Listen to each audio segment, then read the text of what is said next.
নমস্কার বন্ধুরা, পিএস 440 চ্যানেলে তোমাদের সবাইকে স্বাগতম জানিয়ে শুরু করছি আজকের ভিডিও।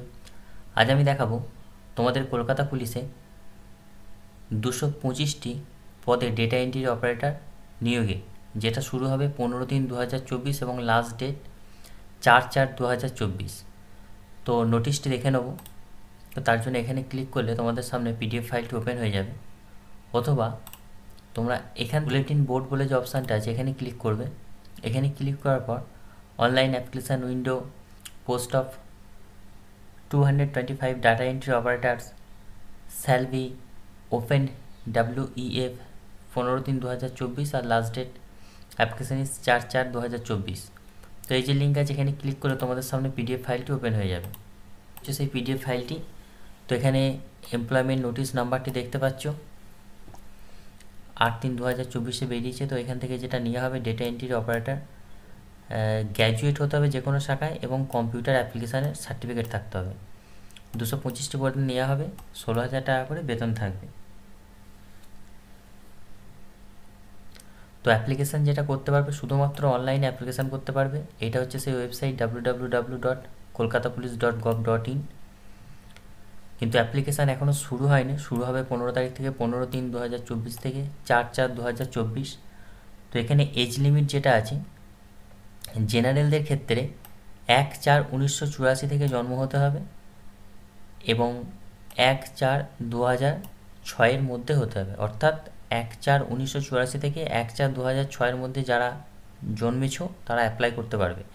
আর এসসি এসটিদের ক্ষেত্রে যেভাবে বয়সের ছাড় থাকে সেভাবে বয়সের ছাড় আছে। এসসিদের ক্ষেত্রে 1/4/1979 থেকে 1/4/2006, এসটিদের ক্ষেত্রে 1/4/1979 থেকে 1/4/2006, ওবিসিদের ক্ষেত্রে 1/4/1981 থেকে 1/4/2006, আর ওবিসি বি এর ক্ষেত্রে 1/4/1981 থেকে 1/4/2006।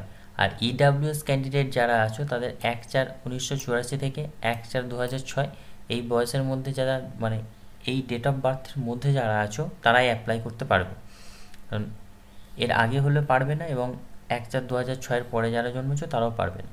শুধুমাত্র যে সাবমিশন করতে হবে শুধুমাত্র অনলাইনে হবে, হার্ড কপি কোনো রকম ওখানে জমা নেবে না। ডকুমেন্টসের ক্ষেত্রে পাসপোর্ট সাইজের রঙিন ছবি, স্ক্যান কপি আপলোড করতে হবে, সিগনেচার আপলোড করতে হবে, আধার কার্ড আপলোড করতে হবে, শেষ যোগ্যতা পরীক্ষার শংসাপত্র, অর্থাৎ তোমার লাস্ট যে কোয়ালিফিকেশানটা আছে সেটার রেজাল্টটা,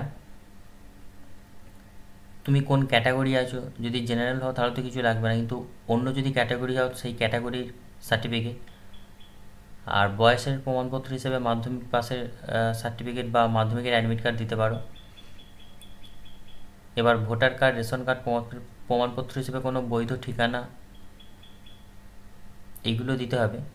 আর অনলাইনে আবেদনের পর প্রিন্ট আউট যে কনফার্মেশান পেজ থাকবে সেটা রেখে দিতে হবে প্রার্থীকে ভবিষ্যতে রেফারেন্সের জন্য।